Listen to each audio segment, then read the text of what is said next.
Discussion keeps the world turning. This is Roundtable. The numbers are in, and China drew over 150 million global visitors in 2025. That's a lot of people, and they're not just here for the postcard views. Think high-end train journeys, buzzing night bazaars, and centuries-old temples reimagined with a digital flair. Easier visas and a wave of social media-fueled curiosity are rewriting the old travel script, but what exactly is it that's drawing the crowd now? Coming to you live from our studios in Beijing, this is Roundtable. I'm Steve. Thanks for sharing your time with us today. And for the show, I'm with Feifei and Yushan. First up, more international travelers are putting China on their travel map, and it's not just for famous landmarks. In 2025, the country welcomed 154.5 million inbound visits. That's an impressive number. From luxury-style tourism trains and bustling night markets to ancient architecture transformed through immersive storytelling and digital experiences, China's travel scene is evolving into something unexpected. Add easier visa policies and a generation discovering China through social media, and the idea of traveling China is starting to sound pretty cool. So we'll talk about what visitors are coming for and what experiences they're looking for today. Yushan and Feifei, good afternoon to you. It's kind of cool to see these numbers, and we talked about it last year. I think the numbers continue to go up and up and up. Yes, and the newest number that was for 2025, and as Steve, you mentioned, is about more than 150 million inbound visits. That was up more than 17% year on year. And when it comes to foreign visitor arrivals, it's reached more than 35 million. And when it comes to visa-free entries, that number has exceeded 30 million. So we are seeing a lot of growth. And also, in recent times, we're also having a lot of different sets of data coming from inbound tourism market here in China. For example, another set of data coming from the World Travel and Tourism Council. They held a 2026 economic impact. They launched actually a report called 2026 Economic Impact Research. And they said China welcomed more than 68 million international visitors in 2025. That was also more than 15% increase year on year, and also nearly 3 times the global growth rate of more than 5%. So apparently more people are coming to China. Sure, You look at a couple of different reports, you'll see some different sets of figures, but they all say that the numbers are increasing significantly compared to previous years. Indeed, not only increasing on the number of people arriving, but also on how much they're spending in China too. So international visitors, as they come to China, the spending rose by 10.5% to 135 billion US dollars in 2025. And that's outpacing the global average growth rate of 3.2%. And comparing with that of 2024, the country had an additional 9 million international arrivals in 2025 and representing the largest increase globally. So really, we're seeing a lot of people coming, and that's so thrilling. As Chinese people, I feel like I'm proud in the sense that we are attracting more travelers to want to come and to want to join and see what China is like. And at that rate that we've been mentioning, the council also mentioned that China is firmly on track to become the world's leading travel and tourism economy in the coming years if current trends continue. So yeah, let's hope that this is only a start. Yeah, I know what you mean. Yeah, when you see these numbers on a report, or when you're out and about and you see tourists, and it's pretty easy to pick out the tourists, right? Domestic or international. It does give you a sense of pride, right? It gives you a sense of happiness that people are coming here and experiencing things that you've known about for a very long time. But for those people, they're experiencing them for the first time, which is a wonderful thing. And there's also some exciting room for growth, I would say, if, like you said, Yushan, China can bring those numbers up to other countries' averages. And here's what I mean by that. There was a report that was released by the Inbound Tourism Research Team of the International Trade and Services Institute, and they showed that China's inbound tourism revenue grew about less than 0.5% of GDP. Now, that's what it currently accounts for, 0.5% of GDP. Now, if you compare that to other countries, Thailand, for example, that's 10%, but which is I think that's on the higher end, right? Yeah. That's a pretty high number, as a matter of fact. But it generally ranges from 1% to 3% in a lot of different European countries and in North America too. So what experts are saying here is that if China's share could be raised from 0.5% up to those, I don't think 10% is something that's a reasonable expectation in the next year or so, or even 5 years, but getting to 1% to 3%. Yeah, that's like the global average when it comes to normally that's how much the industries of tourism and travel can make up in the whole of economy. And apparently China also has a lot of potentials when it comes to tourism, and especially when it comes to inbound tourism. I think it's in recent years we've talked a lot of more international travelers coming to China, discovering China for the first time. Because in the past, mostly about the Great Wall in Beijing or the Forbidden City. That's what everybody knows about, right? Yeah, or that's Shanghai, pretty much sure. it. Yeah, and now there are so many different points of entry. There's so many different places to choose from in terms of where to start your China adventure. The biggest cities are probably the easiest choice, especially for people who may not have a lot of knowledge about what's going on here in China from city to city. So, yeah, we shouldn't be surprised. And Beijing is on that list as well, of course. Yeah, the Beijing's port of entry is really picking up fast these days. As of mid-June this year, more than 10 million cross-border trips have been made. That's been recorded as well since this year, which is over 10% of increase from the same period last year. And the milestone was reached about 2 weeks earlier than in 2025. And also international visitors are playing a big role in that growth too. That's more than 3.4 million foreign travelers entering or exiting through Beijing and accounting for over 34% of all cross-border traffic and marking an increase of more than 30% year on year. But in the meantime, we also see a lot of Chinese travelers that's on the move too. So far this year, residents from the Chinese mainland have made over 6 million cross-border trips through Beijing, with South Korea, Thailand, and Singapore ranking among the favorite overseas destinations. We see familiar names all the time. South Korea, Thailand, like I think over a decade ago, that's been on the top list among Chinese travelers because it's like nearby. Yeah, and also exactly. It's very popular. And also, convenient. for example, like Singapore, they also have like visa-free policies for Chinese residents. And also, I think that can translate on the other direction is precisely the increase of inbound tourism coming to China is also driven by similar policies like visa-free policies or mutual visa exemption agreements or transit visa-free policies, so that it seems like it's an easier choice when you're thinking about going to a different country. I mean, I remember when we started talking about that visa-free policy, it was in December of 2024. It's almost, a year and a half coming up slowly to 2 years ago. Which is kind of hard to believe. And yeah, the talk at the time was kind of excitement in the sense of what's this going to mean for inbound tourism? What's this going to mean for international tourists who are coming to China? I remember speaking with friends in South Korea, asking them if this was going to be something that would move the needle for them, because that's what I wanted to know.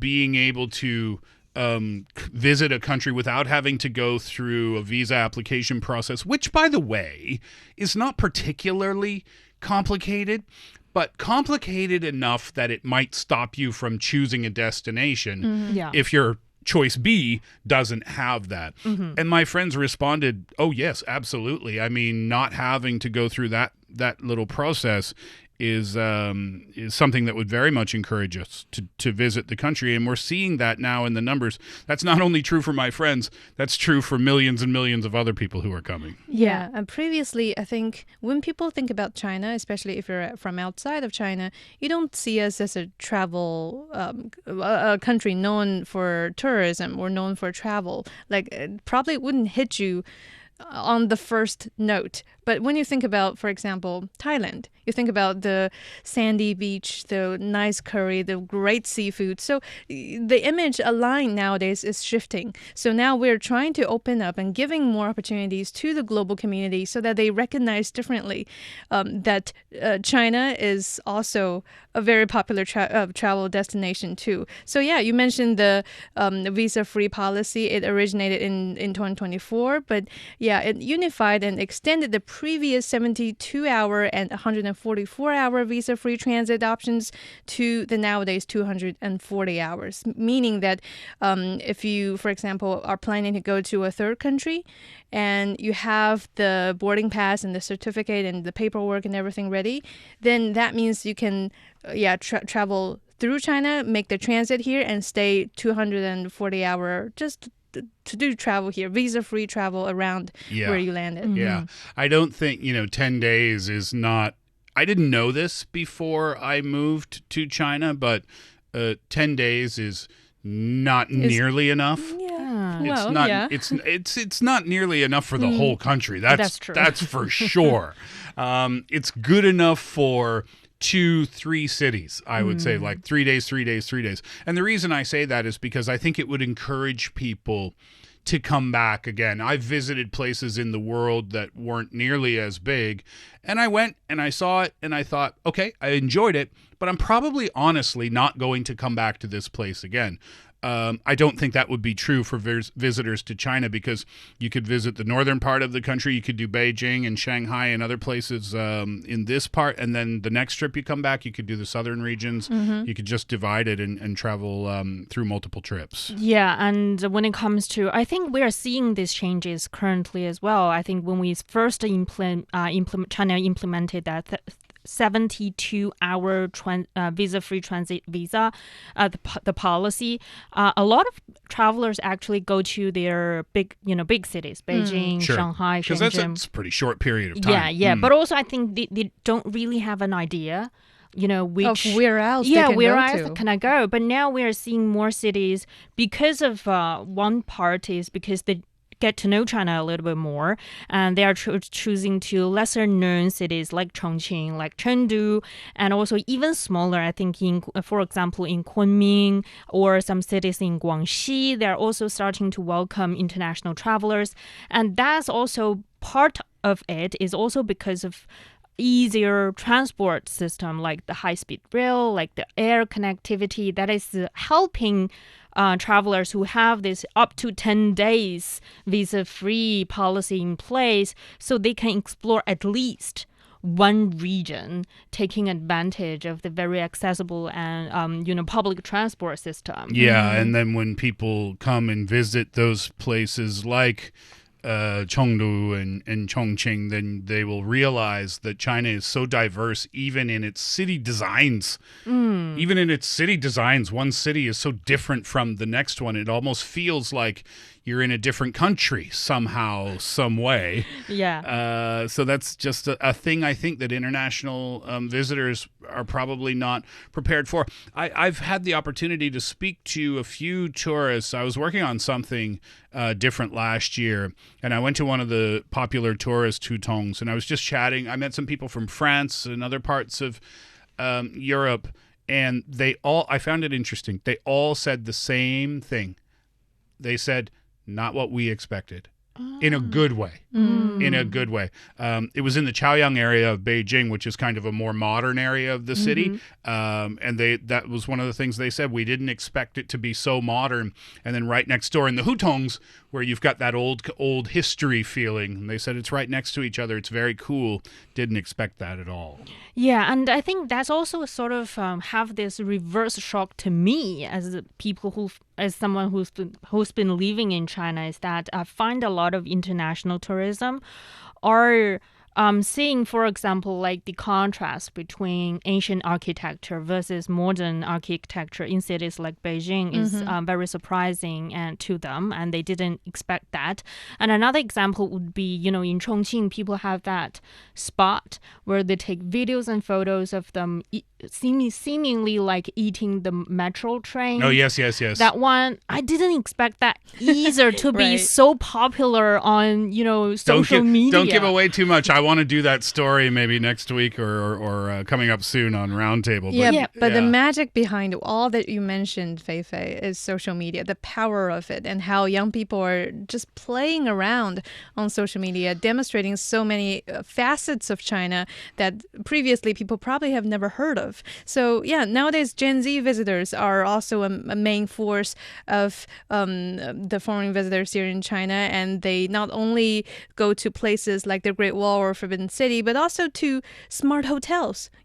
As one of the themes that I see shared the most on social media by these travelers is how cute the delivery robots are in hotels, and they like to document them, like dialing the number of your hotel room.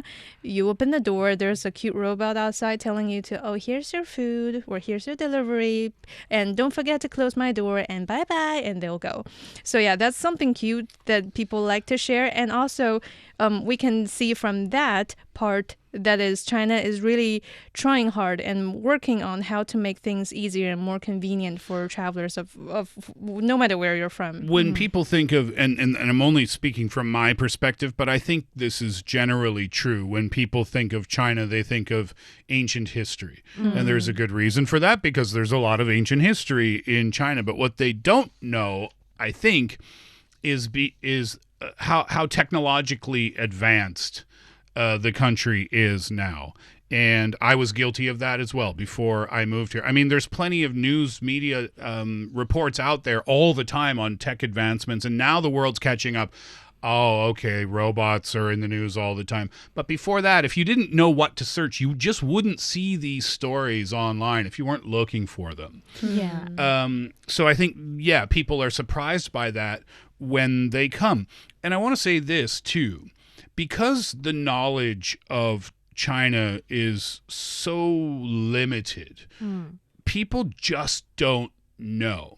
I remember seeing comments when Red Note was all of a sudden that major influx of American young people, which was such a beautiful thing to see in the TikTok refugees. Yeah, the new interactions, right? But I saw some of the interactions.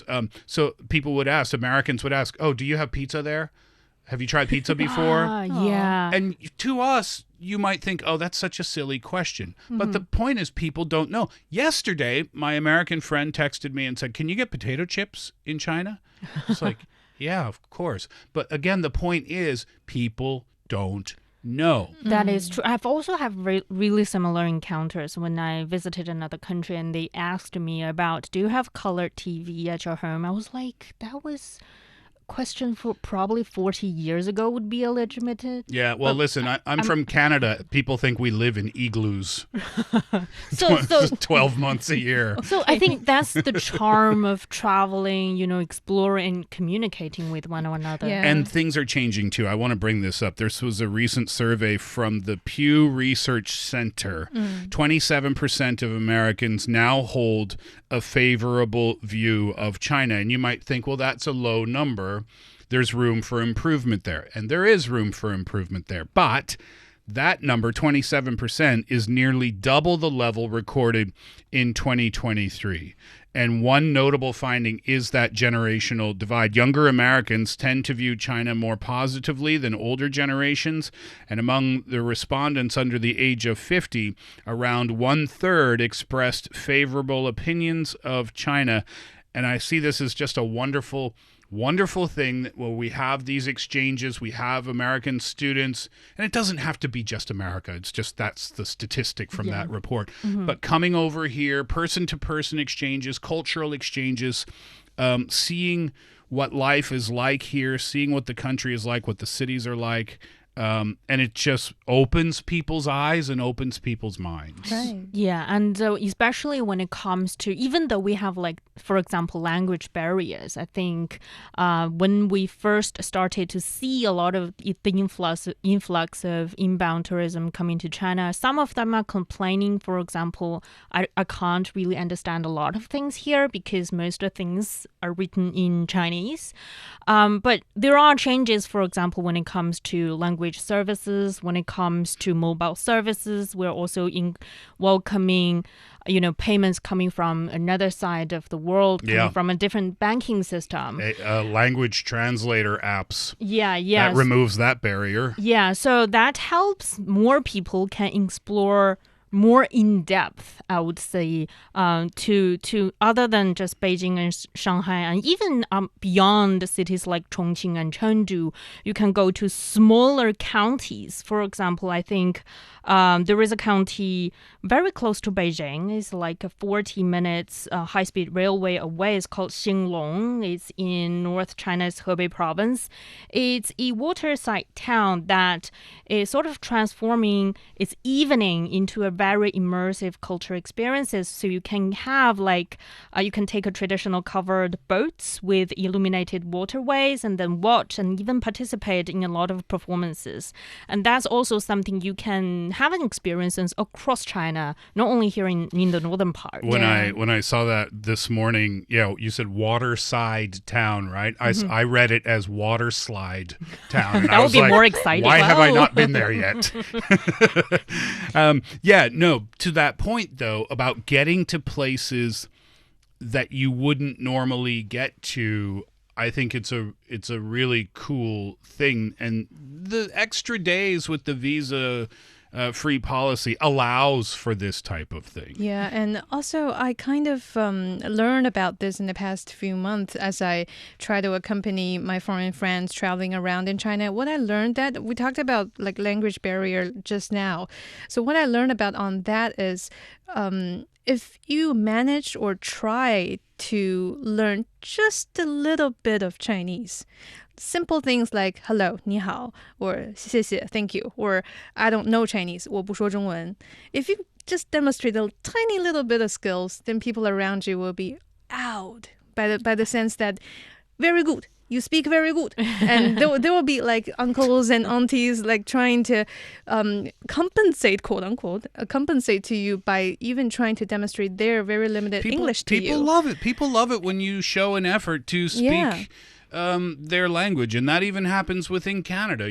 As a native English speaker who has somewhat limited French abilities, when I went to Quebec or meet someone from Quebec in Canada, I would always try to speak French. Of course, that's language number one for them, and it just goes a long way. And this is true for people coming to China, but it's also true for Chinese travelers who are going to another country too. It just never hurts, right? Yeah. It never hurts to learn a few phrases. And also with I start to think about translation apps. Because that is the number one app I would download when I visit another country that speaks a different language. That is the number one thing I did when I visited South Korea, to download this translation app.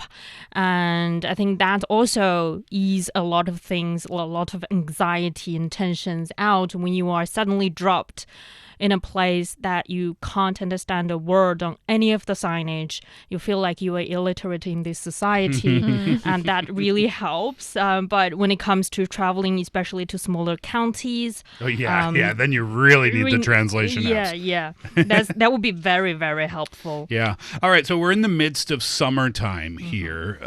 Let's talk about maybe some of the things that people will be taking advantage of during their summer vacations. I think tourism trains, night markets, that's always kind of a thing that's popular, but I think night markets is something that can be enjoyed during all seasons.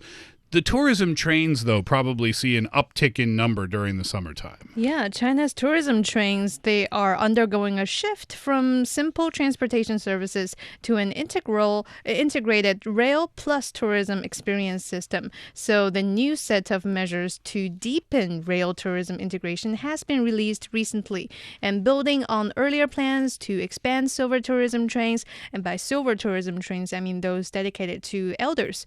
And so nowadays, the government is also pushing for a comprehensive upgrade of infrastructure, products, and services and business mode. So by 2030, China plans to develop more than 160 dedicated tourism train sets nationwide. That's covering all different provinces, all different regions here in China, and that's signaling a major expansion in both capacity and specialization when it comes to tourism. Yeah. So these trains are no longer designed as a one-size-fits-all kind of option that you have to fit in, but are evolving into diversified travel products, including themed routes. Like, for example, if I just want to experience the southern Chinese above-the-water kind of ancient architectural style, then there are trains linking you to Hangzhou, Suzhou, and all the beautiful sceneries there. So there's the cultural rail journeys and also ticket-based tourism packages that just making things more diverse and choosable for people. And also when it comes to traveling by trains, especially